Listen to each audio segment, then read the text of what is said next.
Welcome to Rebel Chaser. My name is Gail, and this is part 5 in the Opapari versus Heard case. And this one is a little bit shorter. It's just over an hour and 10 or 15 minutes, something like that. And they discuss some things that you guys might be interested in. So I will just let you guys watch. Do we have Ms. Heard? Who else do we have here? Your Honor, this is Matt Friedman. I believe my client's also present via Bluetooth. I was having some connectivity issues. Associate of mine, Cameron Brown, was on, but Cameron, you can go ahead and log off. I've got this. Okay. Okay, sounds good. Okay. No, everyone's received the report, correct? No. Oh, you didn't? No. Oh, okay. We need to make a copy of the report and provide it to this young lady. And Mr. Friedman, do you and your client have it? So, Your Honor, when we got the email from, I believe it was Your Honor's law clerk, it was a request of Donna's house for the report. I don't recall that we ever, and we noted, hey, this, there's nothing attached. And then I reread the email and I told my staff. So we can send them the copy as well. I don't anticipate there's much that I need to see in there, Your Honor, but I do appreciate you getting the copy. Okay. All right, so we'll have the report in a minute and we'll go from there.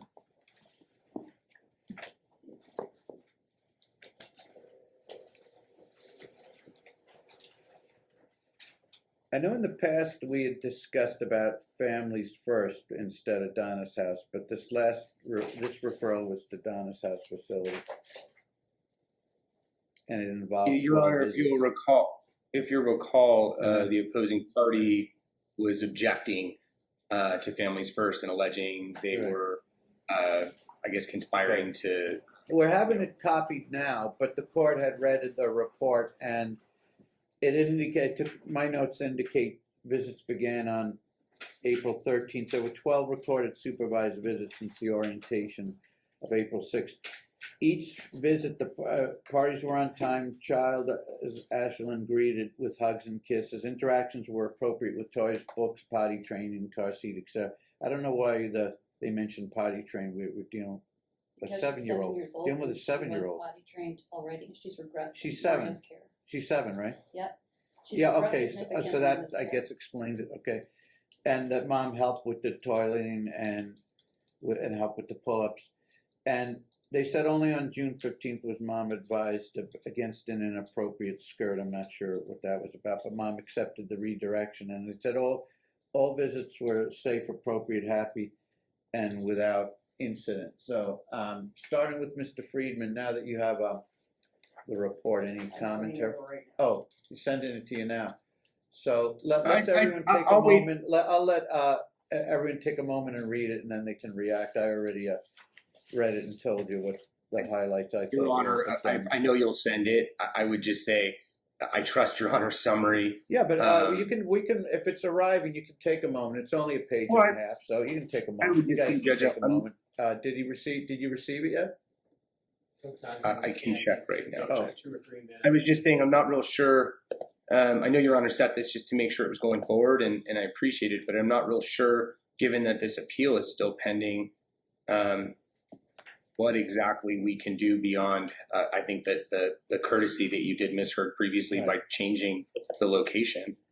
I think. But there are exceptions if we deal with critical constitutional or public policy matters such as access to children or definitely flowing of child support. Appeals don't necessarily stop that. It stops a court from dramatically altering a support or a visitation or a custodial schedule, but doesn't necessarily freeze some incremental steps. But we'll let me see what there's no report on the status of this appeal, is there? No. Briefing's concluded, Your Honor. Okay. Yeah, briefing's concluded. We're just waiting a decision. I don't anticipate that the court will set oral argument, but I suppose they could, or they'll likely, I would anticipate, just decide it on the paper. There was appeal to Supreme Court, then it went to Court of Appeals could take like, these things could take like forever. Who appealed it? I feel. Well, if you Ms. Bird. appealed it, that's why taking actions without getting legal advice is incredibly difficult and costly, because you 99% remove the court's ability to do anything. You may wind up with an appellate decision that's I different from understand the that, courts, but in the meantime, there's not much the court can do. But that being said, with that understood, one second, with that understood, Mr. Friedman raised an issue: what ability does the court have? If everyone post-appeal brought into a concept that we needed to tread lightly, and that if we got a report that mom's visitations were proceeding adequately, that we could proceed to unsupervised, I don't think that would do to the appeal. But has everyone read the report? I briefly skimmed through it. I'm sorry? I've skimmed. Okay, Mom has. Mr. Friedman, did you receive it yet? I did, Judge. I just glanced through it. I just Okay, it's short enough that you guys can actually read it. It's a page. And I you guys actually read want a few the minutes to report. actually read and absorb it and take notes. That's fine. I Or if didn't you think feel there was a whole lot that comfortable required commenting my on it, you can. notes. Mr. Friedman, go ahead. Then we'll hear from Mom. Thank you. As I said, Judge, in going through it, Your Honor made a summation of what was contained therein. I don't see anything that deviates from that. It appears to be there's 12 visits. It discusses the various interactions between Mom and Aslan. I think you've landed that plane successfully. I guess my question, Judge, is I don't know, and Your Honor, and I know that you have a tremendous caseload, and so I know each individual case and the details of it, especially on a status check hearing. But when we were before Your Honor last time, you made very much the same statements to Ms. Hurd about the propriety of her appeal, and what might make some more sense in terms of and at the time I said, look, Ms. Hurd, if she was desirous of remember dismissing the people appeal, who are unrepresented and don't like orders, instead of a quick fix, which often just coming to a new hearing can change things dramatically. People often take the ill-advised action of jamming us all up for years, and in a lot of cases, the only person who suffers is the one who did the appeal, and no one bothers advising them that people, here's the paperwork for an appeal, and they charge people money, but no one's advising them. Do you realize that what can happen here? These appeals are for unique situations, like if a judge really is erroneous on some complex financial issue. But 99.9% of the time, if it deals with access of children issues, people are far better served rather than waiting 3 years to see if some higher court tells the court they were wrong. It makes sense just to move the case forward, to correct what needs to be corrected, persuade the judge that they need to take a different tact. It's just much more effective. And I reviewed that last time. If she's convinced, and I told her, don't take my word for it, please don't. Please get free legal advice. Go to the Ask a Lawyer. If there's some skilled lawyer who thought, yeah, your rights are better served by waiting years to see what some of the court may think of it, I can't really comment on that.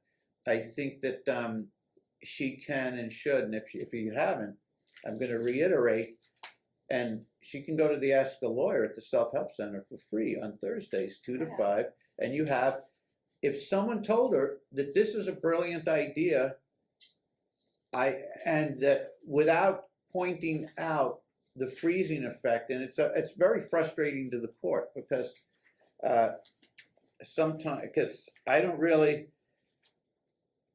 I'm not concerned about eventual results of an appeal. That's what these people are up there. They're up, these wise people, 3 on 1.7 are there. That's why they're there, to tell me when I'm wrong and need to do something differently. So that's the system. And that's what it is. That's not what concerns me. It concerns me that people come to court and say, I want you to do something affirmatively for me because I deserve that now. My child deserves it. And I said, you just took away my authority and ability to do so to a large extent. And it's an incredible source of frustration. Now, that said, I believe that if the parties post-appeal, agreed to proceeding with a supervised visitation schedule, which is a temporary artificial way of parenting, which the court frowns on and generally wants to lift as soon as possible, that if the referral to the supervised visitation was not something highly erroneous that did violence to the appeal, that proceeding forward with normalizing visitation would not do violence to the appeal as well. And when people do push these things forward and they say, I want this, I want that, then I say, I don't want to ever pressure someone to say, you need to dismiss an appeal if they or their attorneys believe they have valid reasons. There's many cases I'm curious to see how the appellate courts think of a point a lawyer ruled on, whether they agree or not. But I do tend to get frustrated when someone says, do this, do this, do that. And I said, yeah, that's really interesting. You just spent a lot of time and effort to create a system where I can't do this, this, and that. And that's what I want Mom to understand, that even if she's right, and even if the court should proceed with doing A, B, and C today, if someone, largely because they did not have legal advice, deprived someone of doing A, B, and C, and that's why appeals on timeshares or custodial situations should be the last resorts of last resorts. Appeals should be, someone ripped me off for 200 grand equity in a home, or this business was divided in a way where someone got 300 grand more than the other. But appealing these fluid type things that change month to month is a concern. But all I can reiterate to Mom is to continue to seek additional legal advice, because you're quite correct. I'm really limited as to what I can do because of the box we're painted into. Now, with that said, did you have any commentary on the content of the report itself, which seems to be generally positive? So there's a couple bumps in the road, but nothing serious. Do you have any commentary on that, Mr. Friedman? Judge, as I indicated before, I don't with respect to the report. And, everything Your Honor said is what, the conversations I had with Ms. Hurd before, the majority of her filings. At this point, the only real shame of it is that it's continuing to cost my client a tremendous amount of money with the serial filings before this court and in the Supreme Court, and there have been a litany. And again, Ms. Hurd, while her support obligations, and we addressed this last time we were here, she's not done anything to provide any support. And I understood Your Honor's position last time. What you weren't going to touch that. I think I really, again, Judge, I don't believe this court, absent Ms. Hurd's desire to seek a dismissal of that appeal, and she can contact my office to discuss that. Our hands are tied too. There's certainly aspects of this case we'd want to bring on. I don't think it rises to the level of a McManley request for, let's say, enforcing child support. We're modifying it because we think Mom's working now and still not providing support. And so my hands are tied. We didn't bring this appeal, right? My client didn't take it. We tried to caution against it. And he's just continuing to fork over a tremendous amount of money simply to keep, on par with what Ms. Hurd's doing. So, I agree with Your Honor. Is this appeal I have to refresh it. It was mainly about whatever timeshare or custodial situation was imposed, or are there some additional financial issues that were embraced, or was it mainly the timeshare? No, it's all of it. What was it? The amounts, because if it was just financial or property issues, then the court could properly proceed with modifying a custodial situation. But if it's also included the custodial situation, which I believe it did, therein lies the problem. So, Mr. Friedman, what else did you want to mention? Then we'll hear from Mom. Mr. Friedman, did you have any other commentary on the report? The report, Judge, no, I don't. I believe you're accurate in stating that, first of all, the property and financial issues are non-existent. There was a custody, primarily, these issues, but I suppose on some of the financials with respect to, child support or something. But, that's what this case, that's Ms. Hurd's just appealed everything that Your Honor did from the fact that, she failed to appear at her trial and believes it was an error for you to enter an order despite her failing to appear. and filing a motion to continue, I think some, 2 minutes or so before the trial was set to begin, down through everything else that happened thereafter. The supervised visits are occurring. There's been some communication issues. Ms. Hurd continues to pepper my office with correspondence and make demands, but largely we've been able to work through Donna's house, and the one time my client needed a reschedule, he did. Ms. Hurd rescheduled one time, but other than that, I think Your Honors gives a fair reading to the report. I don't know what else there is to talk about. I think you've given Ms. Hurd a lot of, as much, I don't want to say advice, as much guidance from the bench as you can as to what makes sense. And it's unfortunate again Has because she my called client's you since this supervised visitation report was issued, or this 12 visits occurred? She said with a we've exchanged visitation proposal? No, we've exchanged written correspondence, but most of it has been her making demands. For example, demanding that the child be able to travel out of state with her for an extended period of time. Demands that members of her family could take the child out of state. And now that we have the report, which seems to be a positive one, is there any possibility these two could effectively mediate anything? Would I don't know, Your Honor. Would be a bad idea? As you said, there's a lot of time and expense being eaten up with this process with the appeal. But I can tell you, I always advise my clients to keep their minds open and be willing to consider. So I never say never. Obviously, Judge, there's a lot of acrimony. Certainly, from what I received from Ms. Hurd, I believe what the court and your staff received from Ms. Hurd. I would be dubious of likelihood of success, but I would certainly encourage my client to attempt if that's your orders. I would just, again, as I did last time, just make a strong suggestion that we do have some jurisdictional issues under Honeycutt, and given that I briefed the appeal and I know what Ms. Hurd has placed on appeal, I do think she has largely, if not completely, other than an emergency situation under McManley, deprived this court of much of its jurisdiction without petitioning the court for a remand or dismissal. Okay. I think that's before we ask you, Mom, to comment on the report. How, since the last hearing, since I've been strongly urging this, have you spoken to any attorneys? Have I? Yeah. Yes, I've sought counsel, and I've sought. Are you interested in retaining anyone? I don't have the financial means to retain anyone. What would you like to tell us relative to the report in the Donna's house situation? As been said before, it's mostly positive. That's the only reason why we're here today. We're not here to go into anything else. Like you stated, you don't have the jurisdiction of rehashing of everything we did last hearing. I do want to mention that there were 2 cancels not made by me. They were made by Mr. Perry. One was a no-call, no-show. Okay. And the other one was 2 days before. And I'm not allowed makeup visitations per Donna's house. So I've dismissed 2 visits because of Mr. Perry. When she did this last time, the Families First failed to put that in. What are your days off work each week?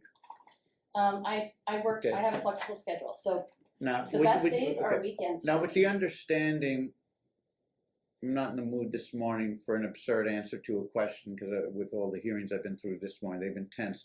So when I ask you what kind of contact you're looking for at this point, it doesn't make sense for you to say, give me custody or half custody, because as you well know, that's all on, that whole thing's on appeal. So what type of normalized visitation? I'm just asking for the supervised visitations to be lifted. Okay, and what schedule are you looking for? I would ask for weekends, because weekends are the best. That's when you're off? Yes. Okay. And that's all. Okay, Mr. Friedman, I asked her to answer the question in a way which made sense, and she did. She didn't say, give me custody or half custody, just lift supervision and focus the visitation on my days off work. Now, I don't know to what extent he's off work and he's off on weekends. Now, this situation, the court's going to make the findings that it does believe that since the parties stipulated to proceed with this process, or at least no one objected or ran a writ on this Donna's house process, that common sense-wise, legal-wise, and procedure-wise, the court everyone was on notice that if we had a sufficient report that we would proceed from the very artificial, restrictive type of parenting of a supervised situation, which the court seeks to lift as soon as reasonably proper. So some sort of visitation is appropriate. I'm not going to do any financial issues, or if the custodial designation of any sort was on appeal, obviously mom knows that until such appeal is resolved and I get a remand giving me what my instructions are, she cannot be awarded primary custody or joint physical custody. But I do believe under these circumstances, the court can normalize mom's visitation.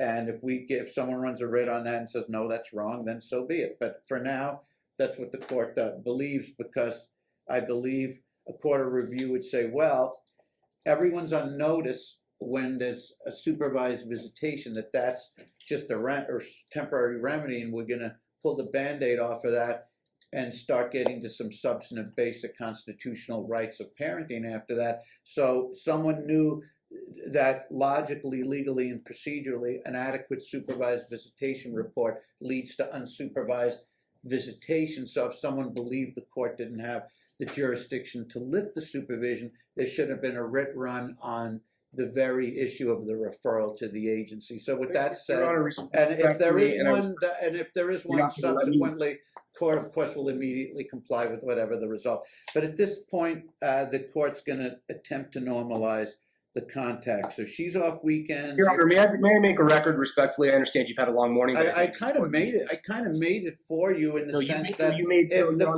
if the court's observation is erroneous and that it does go beyond, but whatever. Okay. Just briefly, Judge, when we were here last time, the argument that Your Honor, or the analysis you're engaging in by consent, it's actually what essentially you're saying is that because my client was amenable to changing from Families First to Donna's house, that he therefore litigated by consent the jurisdictional issue, which I don't believe Honeycutt would allow him to do. And I'll stick with it. If it's wrong, it's wrong. It's not going to do us any good to argue now. I'll repeat it. Supervised visitation, everyone, particularly everyone who's on notice, understands that it's the interference with a critical constitutional right. It is for the shortest period of time possible.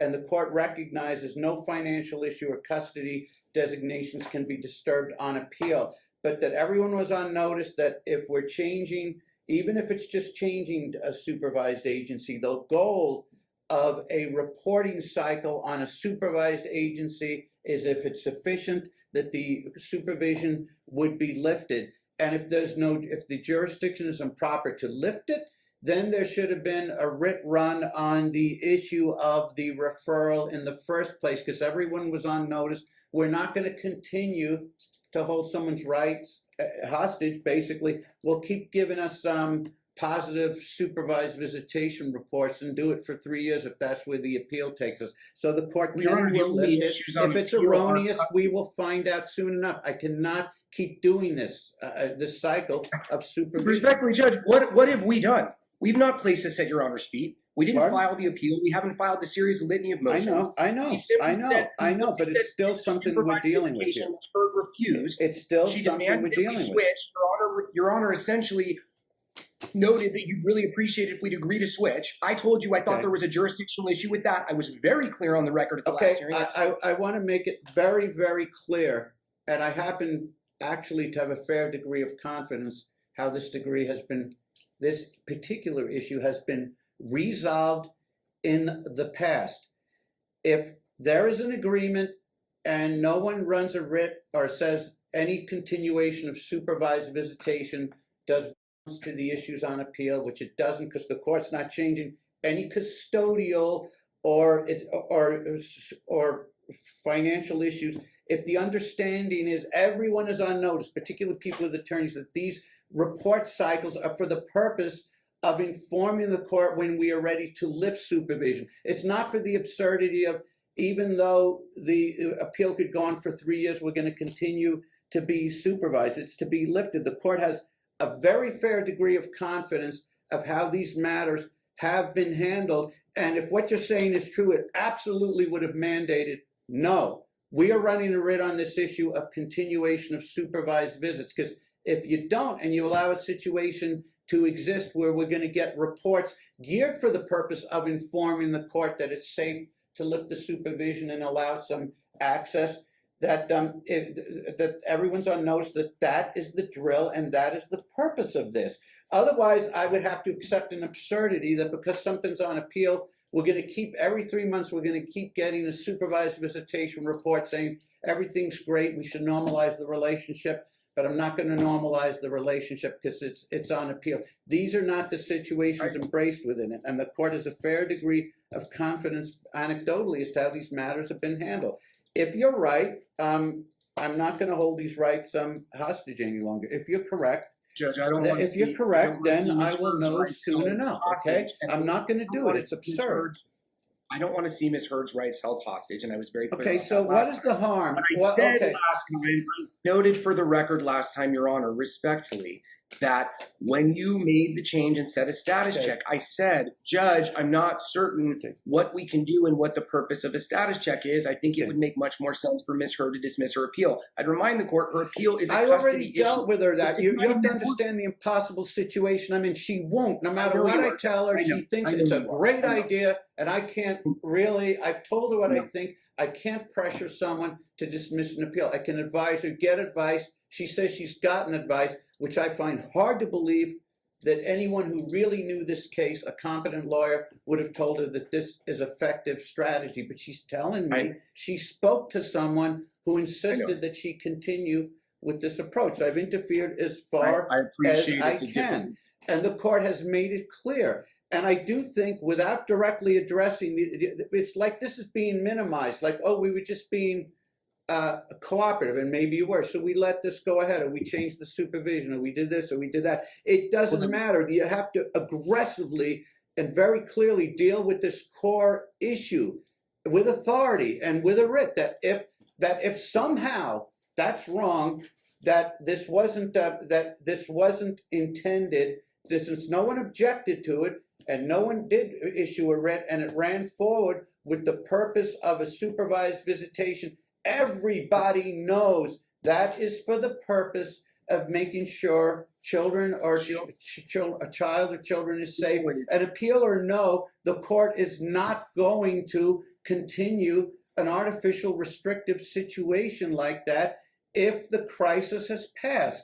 So unless Dad is submitting some compelling material or witness that there's a direct issue of harm, I think these hyper-technical distinctions are not helpful. And candidly, the court thinks it's on the right side of the hyper-technical distinction. I am extremely confident. If I'm that wrong, you should be really eager to get this slammed in, reversed in a minute. Because the fact of the matter is, the proper way, if this was, oh no, you need a honeycut carve out, this is improper, then the attack should have been, the challenge to begin with should have been, where no more supervised referrals, no changing of supervision, no stipulations, no supervisions go forward, because it's understood this issue has been dealt with very narrowly by courts. The understanding is that if the court has jurisdiction, despite an appeal to order supervised visitation, it has the ability to lift the supervision if the factual crisis seems to have passed,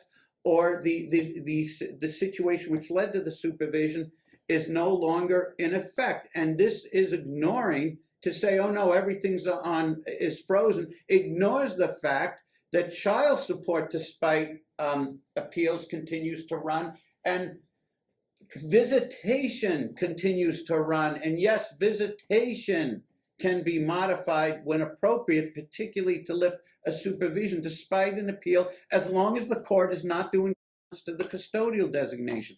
Child support, because of constitutional and public policy reasons, and also the lifting of supervision for some basic constitutional underpinnings.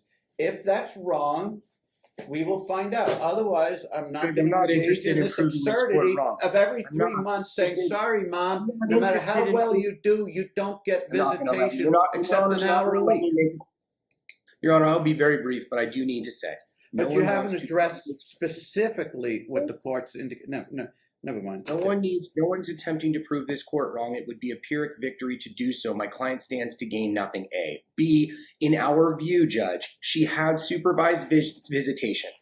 She simply requested to change the identity. If you believe that somehow required us to go up and file a writ in the Supreme Court, I absolutely do. Unless there was a violent, that's because fine. everyone, yes, because everyone is on notice unless you ask specific findings. And I told you how these things are handled in the past. Unless there's specific findings that the situation is so terrible that supervision needs to remain indefinitely, and we don't need periodic reviews, and we don't need periodic reports, common sense wise, legal wise, procedure wise, constitution wise. It's for the purpose of normalizing a parent-child relationship if a crisis has passed. And she's not, she's not going to get, if he's off on weekends, she's not going to get every weekend. If there's a problem, he just needs to be back in court. If he thinks there's going to be a problem and a crisis, we can save him the money and time of emotion, and we can set a status check on this as soon and quickly as he wants. 1 week, 2 weeks, a month, but I'm not gonna continue with this approach. Okay. Now that being Judge, said, you made the record. I'm not just that arguing being said, with when you dismiss an appeal, you have the right, I believe, still to dismiss it piecemeal. If you want to continue with some financial issues, but you want the court to be able to fully address any and all issues concerning a child, including if you dismiss the appeal relative to your child, that would invest the court even with the ability to deal with custodial matters in the future. I don't think we're vaguely there yet. I just think it's a matter of normalizing. Too much is being made of a short contact time on the weekends without telling me what parade of horrors are going to ensue.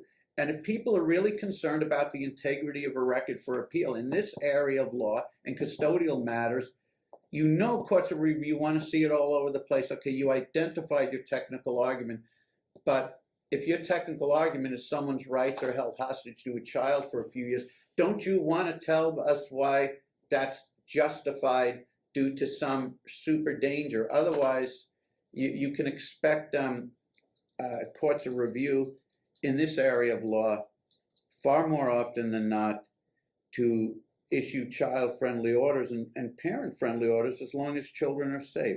So with the understanding, I still don't have an answer of whether he's off on weekends. He is off on weekends. John. Okay, you can't have the whole weekends. He's off on weekends. And we got to start slowly. Maybe Saturdays 10 to 6 or something. And see how it goes. Pardon? I'm perfectly okay with that. Okay. My knowledge, Your Honor, the matter on appeal is simply a custody case. As to Your Honor's queries about financial issues, it's not a divorce matter. Right, and for the court has made a clear record that that child support and enforcement that's not affected by appeals, nor is the lifting of supervised visits if there wasn't a writ run on the issue of continued supervised visits, whether it's changing the location or just continuing the concept in general, which we do have. So, what is so horrible about? Maybe Dad will get a lot of information. Maybe he'll see. The only way for him to learn, arguably, to have a lot of his concerns addressed, is if we take a chunk of a few hours, and then he's going to know. He's going to know some of my concerns still linger, or he may say things aren't as bad as I thought. But no matter how much money we spend and how much years we go, he's not going to have his concerns addressed unless we start implementing matters. And I don't see any immediate danger issue. So she wants to start Saturdays 10 to 6. Now, for starters, if you want a status on that, now with all this going on, are you going to get some further advice? Because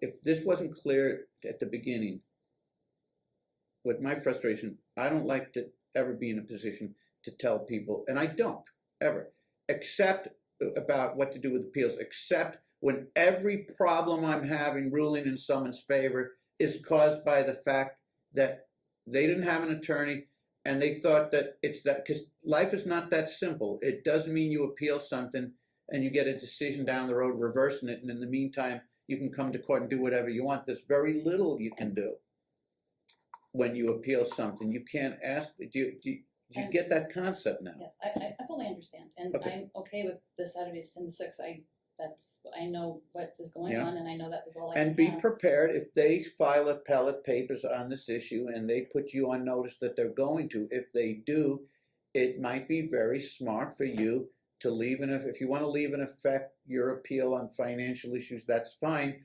But if you really want this court to work on these issues, even up to and including custodial rights for you, or half custodial rights, full custodial rights, anything can happen in a case or a child's life over the course of months or years. If you want the court to be empowered to do so, you can still maintain your appeal and say, pull all child issues out of the appeal. If you have some financial or property issues that are in there, but pull all custodial/visitation issues as to Ashland out of the appeal. If I'm not telling you what to do or what not to do, I'm just telling you the basis of the law. The court thinks it is the furthest it can possibly go, and I told Mr. Friedman the reasons why I think that it's proper. He believes it's not, and he's going to put you on notice that if he's going to challenge that. And if he does put you on notice that he's going to challenge that, then you've got a decision to make. I can't advise you, but it would appear that if you really do want to continue to fight for custodial visitation rights and to have the flexibility to do so, don't take action where you disempower the person who's to make decisions. You take away 99.44% of their authority. So if there's some horrible financial inequities which occurred as a result of this, and that could be, I haven't done it. It's been a while since I did a deep dive on the original decree or order. There could be some important matters to correct, but then that would be the situation. Now, what's of interest though is the two of you were never married, right? No. So how many property or financial issues, aside from possibly a child support issue, could really be at issue? Is the appeal mainly about the custody situation? Because what property or financial issues of huge magnitude could there be except for some child support orders or arrears or other financial orders like insurance or tax claiming or whatever? What could really be going on? It's minimal. It's minimal. Okay. That was I my don't want someone suggestion, Your Honor. dismissing an appeal because I suggest it, but if I suggest it, if that's what's needed to get you the help you need, because the reason I'm not upset with Mr. Friedman, although he may think I am because of the tone I took. I'm upset because we're having this debate about what I can and can't do, and someone's caused that situation, namely you. I'm frustrated because it's only these really, really narrow issues that I think I'm able to proceed on. Mr. Friedman's convinced the court can't even do so, and you may be facing an appellate immediate writ on that, which you'd have to spend a lot of money and time to respond to. And writs are a lot more difficult to adequately respond to than appeals, where you have more time and they give you guidance. You missed this filing or deadline, correct this or that and get us this or that by this date, or it's dismissed. Writs, there's no room for error. There's no time for error. No one's going to send you a lot of courtesy notices back saying this is the third time we told you to get the headings correct or how to paginate or format the thing. It's rough territory. So I told you to go to an attorney, and you said you did but can't afford them. I'm a little mystified that you're saying you went to skilled, experienced attorneys, told them the whole story, and somehow they thought that you can forge forward with everything you want on visitation or custody and maintain the appeal. Someone told you that? I've gone to an attorney. I've received appropriate counsel, and I may take issue with the appropriate part of that. If you're saying they said this is a great idea, you can maintain that appeal and keep pushing forward with anything you want visitation or custody wise. So maybe they didn't get the whole story. Maybe you told them what you wanted them to hear and not every single thing. If you provide someone every single thing that occurred in this case, and they consult every scrap of paper that's been filed, they review every video, which is available, I think then you're in a position where you really are going to get some sound advice if someone's willing to look into it, you know? I think you should ask someone to look into it. If you have to pay someone a little bit of money just to review everything in the case and to give you a strong advisory opinion, it's probably the best little bit of money you ever spent. If you can't afford to hire them to represent you, hire someone to provide a legal opinion, but make sure that you get in writing that they are going to review every document ever filed, review every hearing in the case, and then I think you can probably soundly rely on it. But it's not that these people you consulted are not talented. Is someone could be a genius, but if they don't know everything that's been done in a case, it's kind of hard to render a competent opinion. But you seem you're going to take that advice, it appears, so that's good. Now, Saturdays 10 to 6, where do we pick up and where do we drop off?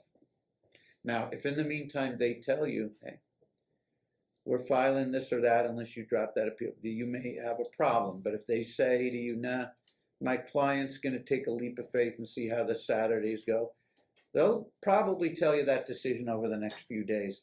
But so, assuming though, perhaps erroneously, that they say, okay, we'll take a leap of faith and see how the next week or two go, where would you pick up Saturday at 10 and where would you return? I would request at my parents' house that way there's at least some supervision over the exchanges themselves. Okay, Mr. Friedman, would there be any problem with that? With the understanding you will tell her in a few days what your plans are, but if your plans were to let a visit or two go through before you file any appellate writ or anything, if that's your decision, would it be okay if it's at her folks' house, or does your client have a different preference? I would love to be able to confer with my client, Judge, but we're in two different locations. If the court will permit me. Do they live far apart? No, I only live about 2 miles away.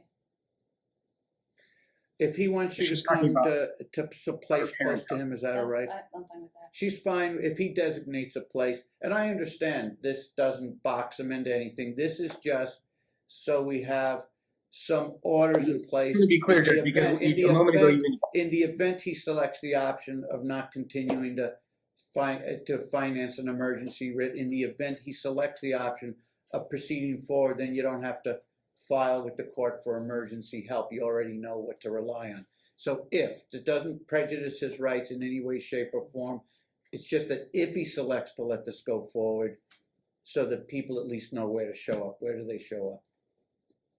Just so I can be clear, Judge, what you just said was meant to, I guess, contrast from what you felt that didn't occur last time.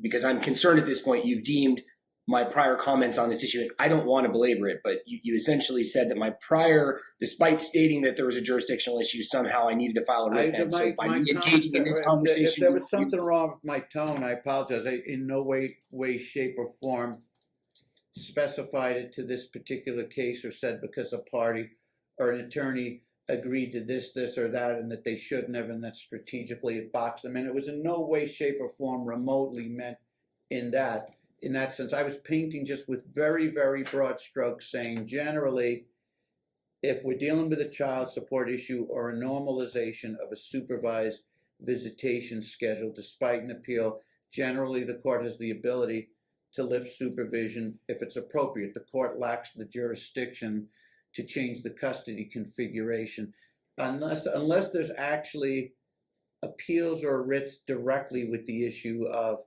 the supervision itself. So yeah, I stand by what I said, but I apologize if it sounded like I was specifying it to some action taken or not taken. Everyone did everything appropriately and skillfully in this case. I'm painting with much broader strokes as to my comment. And the same here, with just so we have full qualifiers in place. By agreeing to this, I already, in the question itself, indicated with the full rights to say, I don't like that, I'm taking appellate action. I'm just saying if he has the full right and ability to do so and is in no way abdicating any of that by this agreement. The agreement is not, again, here's where we're going to meet Saturdays at 10 to 6 and I'm stuck. It's if I decide not to seek additional review remedies and I decide to allow this to proceed for a few weeks to see how it goes. With all those qualifiers in place, I just don't want them to have to spend a lot of money and time with some emergency hearing to work that out because they didn't have it worked out. That's all. There's no hidden motivation. There's no landmines to watch stepping over. There's none of that. It's really just meant that simply. If he doesn't seek to challenge this situation at this point and he allows it to go forward this coming Saturday, I just need them. It's that simple. I just need to know how they're going to effectuate. Unless they can work it out and they don't need that. I don't know. I understand, Your Honor. I have the utmost respect for you. And I was just wanting to clarify because of the technical area. I understand. And I think you and I are in the same unenviable position of frustration where we find ourselves. No, I don't have a problem if they're confident. We don't need to belabor this point that if he decides to let this go forward, he'll tell her, email her, or text her the location. That's so, fine Judge, too. the issue. So a couple things. The issue is that as far as communication goes, to my knowledge, Ms. Hurd is still not enrolled in the communications app, so they don't have an adequate means of communicating effectively. So I wouldn't want to rely on that. Whether it's never ordered or not, if it's ordered now, isn't it a good idea? We had this discussion quite intensely this last hearing, and Mr. Friedman fraudulently put it in the last order. You said let things go because we had a long discussion. We're already going way longer here.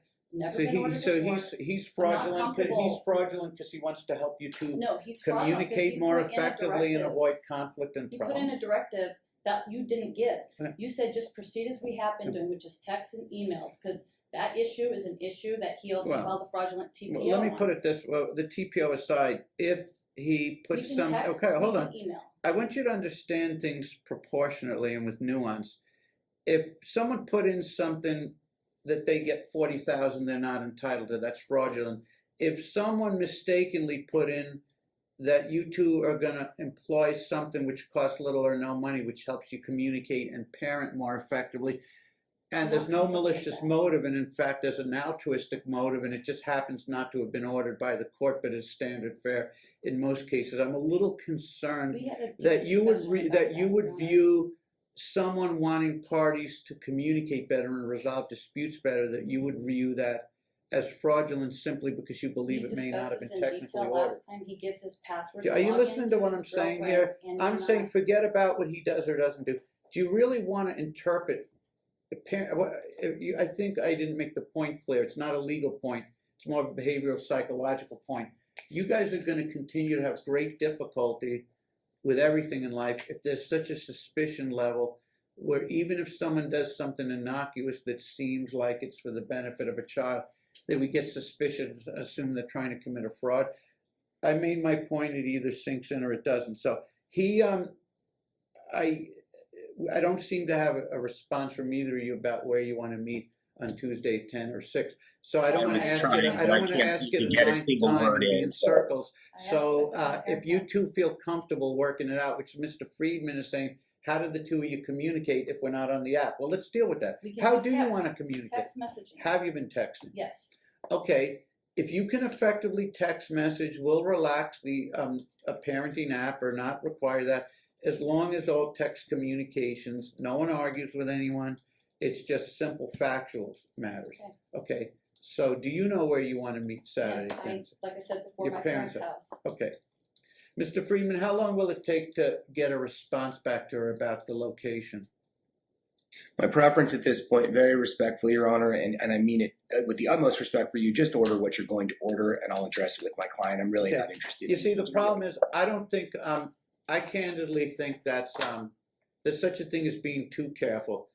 When a court of law says 1,000 times in a row, it doesn't prejudice anything and all rights are there, which you can't say was a representation. I can't get a word in edgewise, Your Honor. I was trying to ask visitation, the court did not say it's never has jurisdiction to lift the supervision. I'm just trying to avoid problems for them. It's not going to occur if we can't agree on where it is. Even if your client decides, I want to let it go forward. If we don't know what we're going to do, now, if they're insisting that I rule because they don't want to agree or cooperate, I get, okay, fine. What if it's a place if the court were to rule and he doesn't, because I don't want to phrase it this way about the I'm court okay with ruling. exchanges So let me do it happening this, since that seems anywhere. to be a big thing. Where would he find it most convenient for him? We only live a Yeah. couple miles apart. I I'm know, that's okay why with it's a big- exchanges happening anywhere, at Starbucks down the street, at the park, at McDonald's, I don't care. Okay, you heard what she said, Dad. If he's concerned about stipulating to anything, then the call of the question is he's not stipulating, he's not stipulating, he's not stipulating. He's just answering a question of the court about what's most convenient for him, and the court, perhaps against his will or her will, with all rights reserved to attack something against their will, is issuing an order. What would be convenient? I can't qualify it any more than that, and I'm not going to Your leave Honor, I them with the wasn't absurdity of asking not you knowing to, where I to just show was- up. I Pardon? just couldn't get a word in edgewise. The reason I addressed the parenting app was I was about to, if I had been able to get more than a sentence out, say to my First client. of all, why would you want to argue that after what I told her? Arguing it, After Your I Honor. just told her that literally. you were acting, that you were trying to help, that you're trying to help with this, and that you're trying to help these people save time, money, and aggravation. So I posed that question to her. Why would she challenge something that you did, which was for the benefit of them and the children? So why would we want to keep belaboring that point? I told her that the way she designated and characterized what you did, I found was pretty outrageous, because I said you were just trying to facilitate the communication. You were doing something for the benefit of them and their children to save aggravation and money. If that's really insufficient and we need to keep talking about that, that's fine. Go ahead. Your Honor, what I was saying was if I had finished the sentence about that, my next sentence was going to be to ask Mr. Opapari, since I couldn't communicate with him offline, if he had a preference, but I was unable to get there. That was all I was trying to say a moment ago, and that's all I'm trying to say now. Okay. Since you're here, Where Mr. Opapari, where does you've he heard- think, if he thought an exchange should be that he doesn't agree, if he thinks a visitation order which he doesn't agree to and he may attack, if it does actually occur for whatever reason, what would be convenient for him? I was just trying to ask him that, Judge. So, Okay. Mr. Opapari, obviously we're on the record. You've heard all of the reservations that the court's made and all of its statements. They're very clear to me. But I was trying to ask you a moment ago, and again now, is of the litany of places inclusive of your home that Ms. Hurd suggested, was there one or is there one that is in the child's, given that context, best interest and mutually convenient? Yes, exactly. Mutually convenient would be with Starbucks would be fine, but my biggest concern is the drop off at 6 o'clock, because in the past she's What about something deliberately that's is not late. mutually convenient, but just convenient for you, that she's willing until a return in 3 months, and we'll get a date on that, to agree to? You said you'd agree. Yeah, I will. She doesn't mind driving to your neck of the woods. That's fine. So where would it we be? live a mile and a half apart, sir. I understand, but so if you So if the Starbucks was located where? I get it. So that's why that's why I'm getting aggravated having a debate about a non-debate, an issue that Starbucks was located where, Mr. Opapari?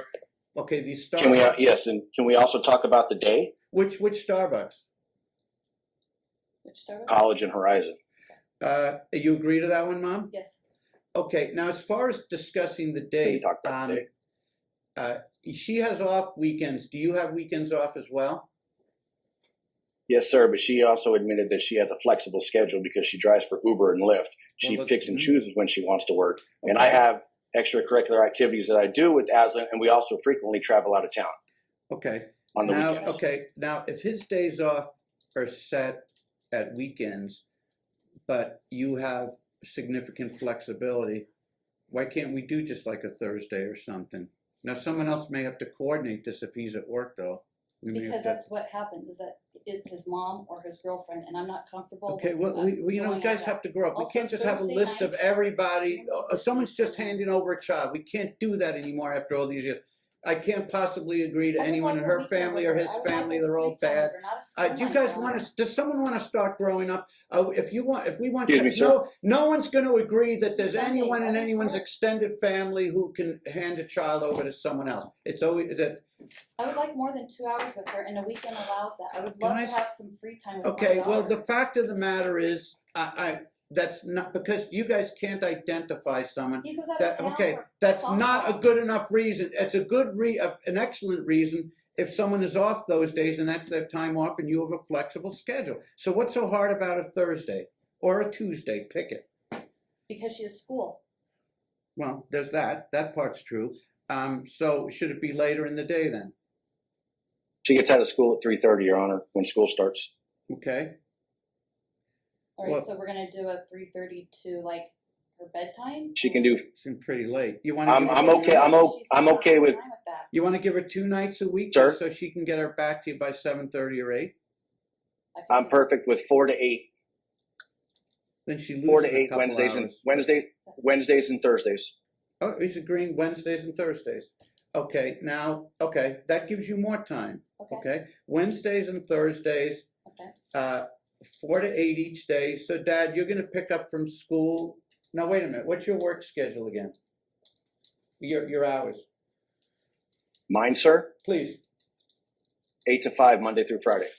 But I do work for a family-owned company that's very open and reasonable with flexibility of going to get my son, You're gonna my have daughter. problems if people designate other people.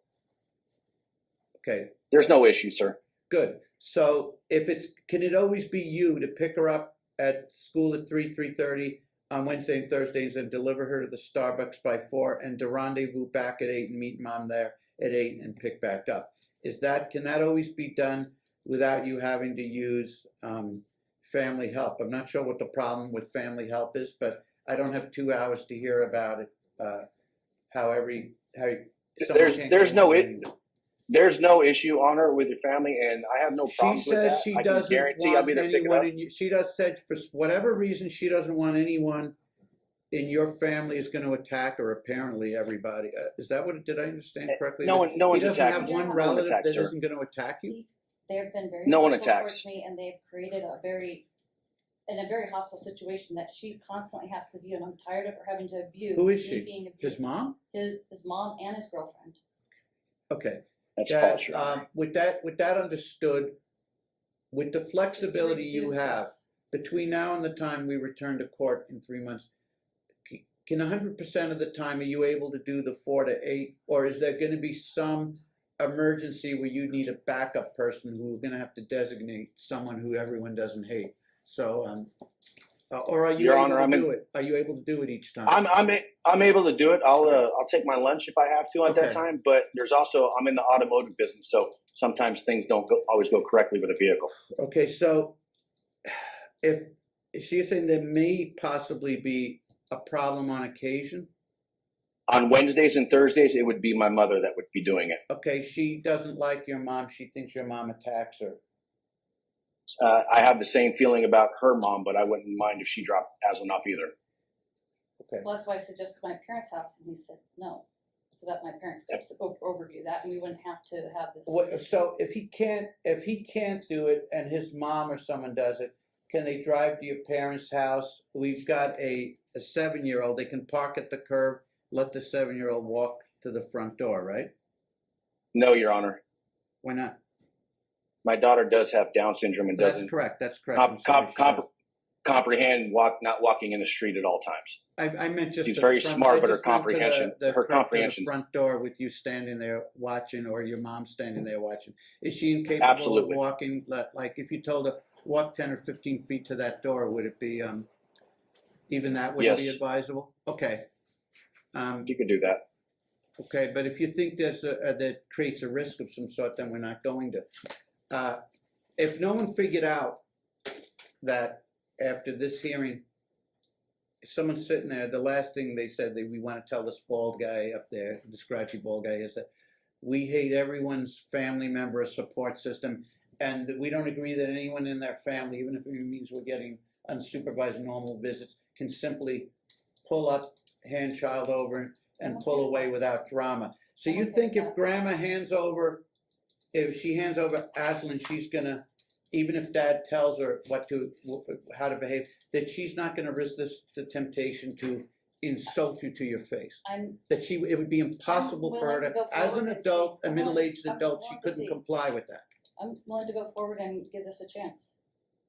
Okay, she's willing to give it a chance, Dad, and that's great, and I thank her for that. But with that said, try to always be the one, if at all possible. And if you're not going to be the one, can you give her a heads up and send her a text or email and say, my mom or my sister is going to handle it this afternoon, and then call your mom and sister and say, don't say anything, just smile, hand over the child, and hand over Aslan, and even if you say something to the mom or the mom or sister says something to you, the court order is you don't respond. You walk away. I don't care what vile name someone calls someone.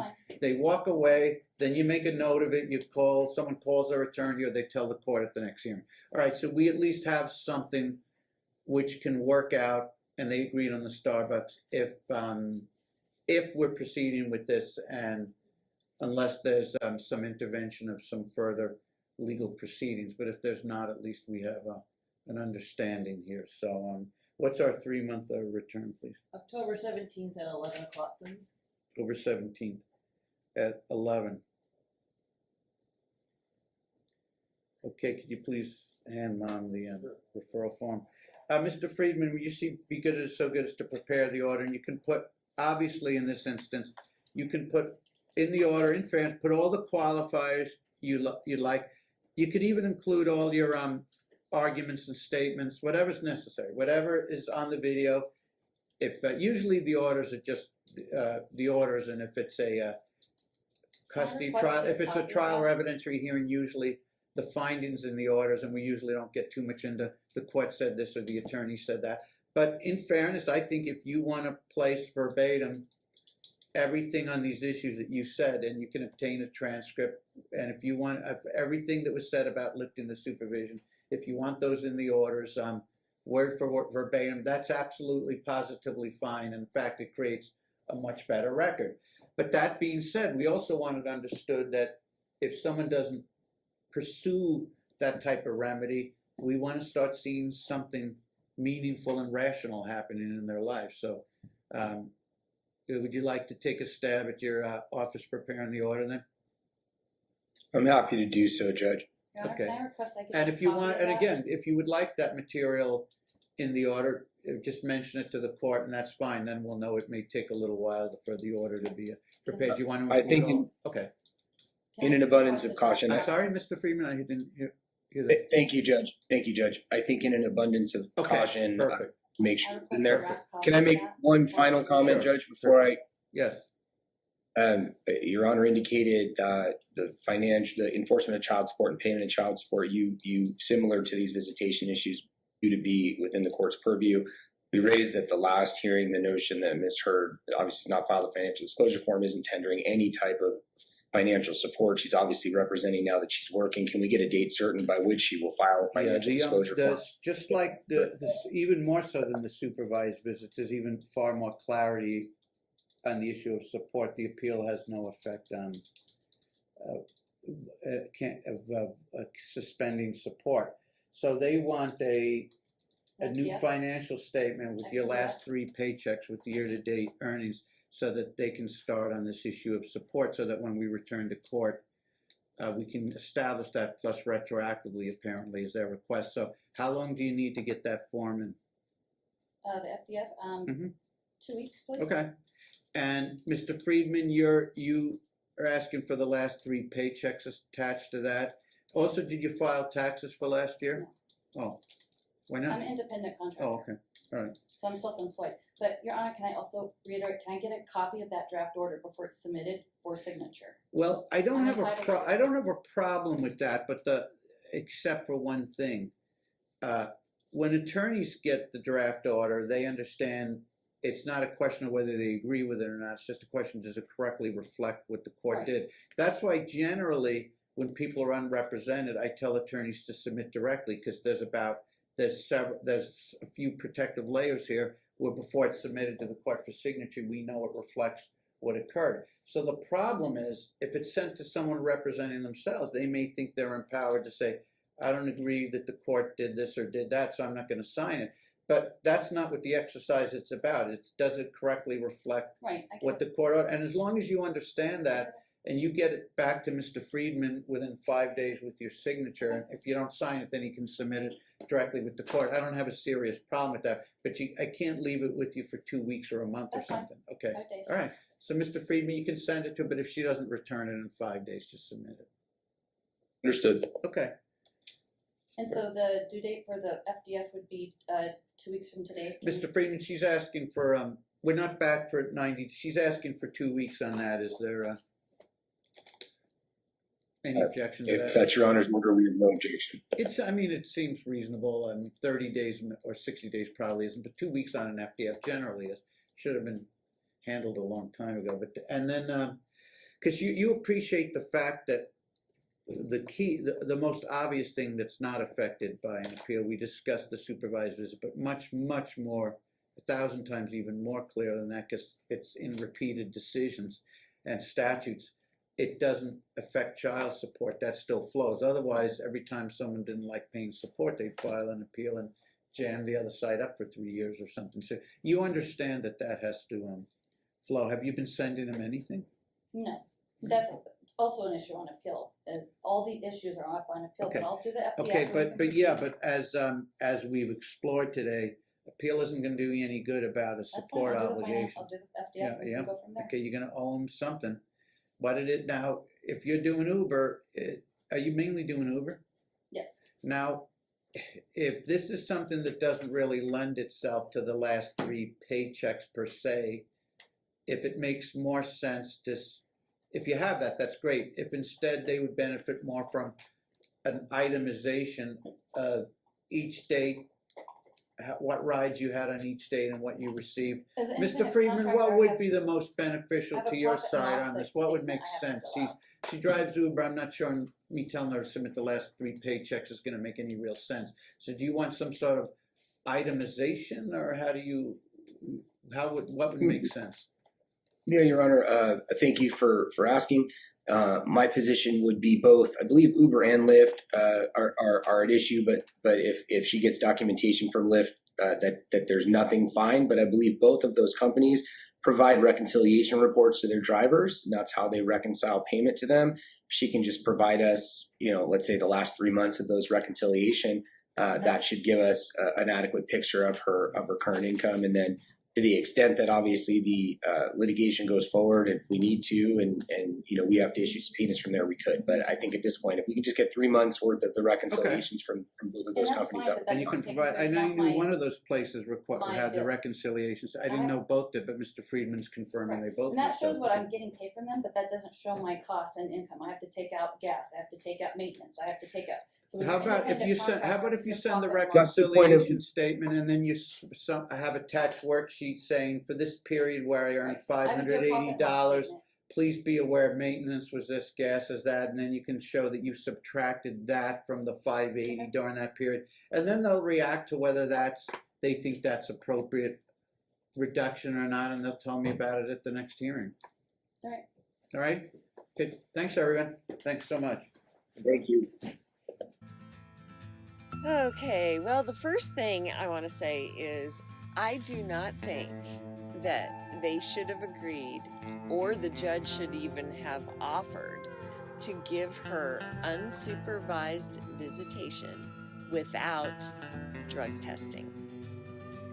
Because she hasn't been tested in, I want to say, about a year. Maybe a little less than that. But if that's the case, she thinks that she's home free and she doesn't have to test anymore. And that's when you need to test.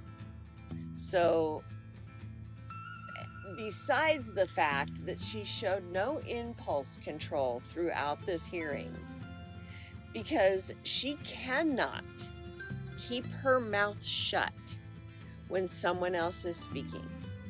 If they say something and something pops in her head, she's gotta say something. She just cannot be quiet. Jot down what she wants to say and then later say it when it becomes her chance. She has got to interject And she did it consistently over and over and over. And I got as frustrated as Dad's attorney because he couldn't even say a word. Between her and the judge, he couldn't even get a word in. He couldn't finish a sentence without her piping up or him piping up. And both of them need to learn how to be quiet when someone else is speaking. So I would have loved to see Judge Stevens just substitute for a day and let her interrupt constantly. He would have put her in her place after the second interruption. And that's what this judge should do. But he's got the same problem with his mouth. He cannot be quiet. So anyway, this one was short because the next time we come back in part 6, part 7, part 8 is another trial. She is getting another trial. And I've recorded some of that, and that's kind of crazy. So I'll let you guys watch that when that starts up tomorrow. Anyway, thank you guys so much for watching, and I'll see you next time.